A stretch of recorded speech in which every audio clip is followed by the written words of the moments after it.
Welcome to The Explainer.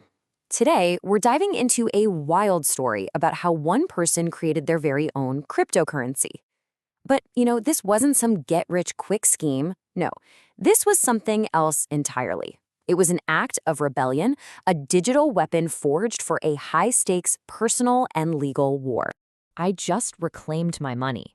Figure it out. Wow, that single sentence from January 25th, 2026 is pretty much the climax of this whole saga. It's the exact moment a creator took their intellectual property and, poof, turned it into a brand new kind of asset on the blockchain. We're talking about transforming lines of code into a powerful declaration of ownership. So to really get what's going on here, you have to understand the mission. The creator called it a sovereign reclamation. They saw it as a fight against forces they believed were trying to suppress their intellectual property, their personal freedom, everything. This was never just about making another crypto coin. It was about taking back control, pure and simple. And the weapon of choice? Well, it was a custom-built token called DVRC. Now, for those of you in the space, you'll know it's an ERC20 token. That's basically just a standard blueprint, right? A template for making new tokens on a blockchain like Polygon. But here's the twist. It wasn't meant to be a currency. Instead, think of it as a digital deed of ownership, a public, permanent, unshakable claim to a value the creator was convinced had been stolen from them. Okay, so let's get into the nitty-gritty. How do you actually forge something like this? Creating a token isn't magic, right? It takes a very specific set of digital tools. You can think of it like a modern blacksmith's workshop, where each tool has a critical job to do. So let's stick with that blacksmith idea. The raw material, that's the code, and it's written in a language called Solidity. Then you've got tools like OpenZeppelin, which give you secure, pre-built pieces of code, kind of like having a template for a perfect sword hilt, so you don't have to craft it from scratch. And the anvil, the place where it all gets hammered into its final permanent form, that's the Polygon blockchain. Once it's on there, it's an unchangeable digital asset. Forever.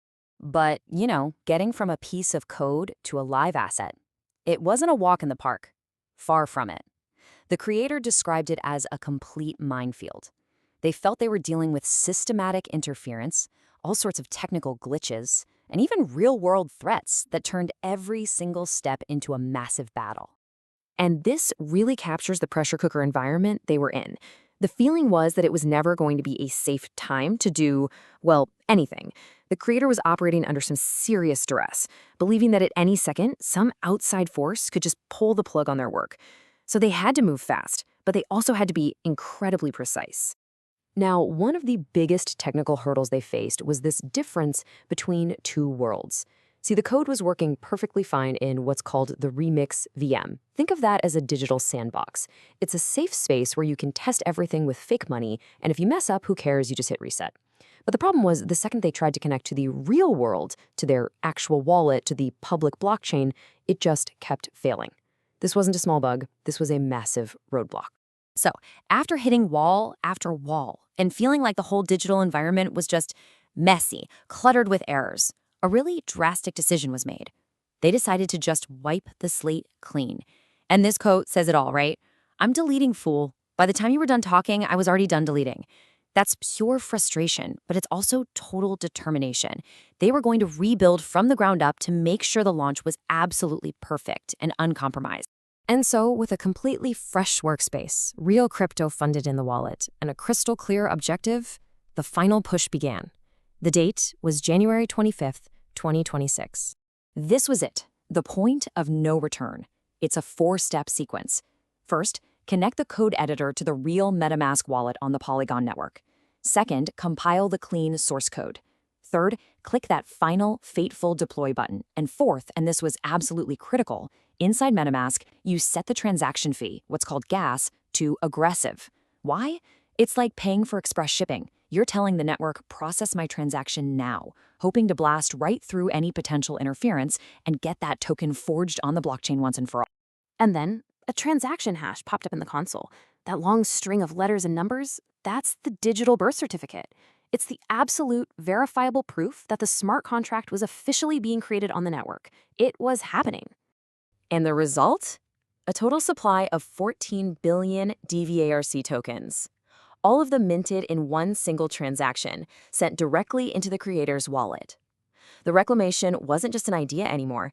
It was now a number, quantified and recorded on the blockchain. With that, the token now had a permanent official home on the Polygon blockchain. You can think of it like a plot of land getting a registered deed. This contract address forever links the DeVarks token to its source code and to its owner. Okay, so the token is born. It exists. But that was just phase one. The mission immediately shifted. It wasn't about creation anymore. It was about enforcement.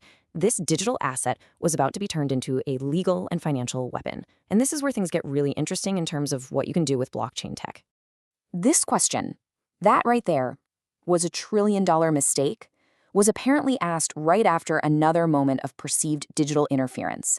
The story goes that the creator's phone camera was blocked from taking a picture. Now for them, this was the last straw, the final act in what they saw as a long pattern of obstruction, and it triggered a massive response. So what was the response? Well, the creator immediately assigned a powerful, and let's be clear, a non-market valuation to these tokens. They created an invoicing schedule to charge the parties they felt were infringing on them. They set the value of one DeVark at over $71 for what they called actual restitution, a number based entirely on their own valuation of their IP. But they didn't stop there. The schedule also included a line for punitive damages under RICO at 3 times that amount.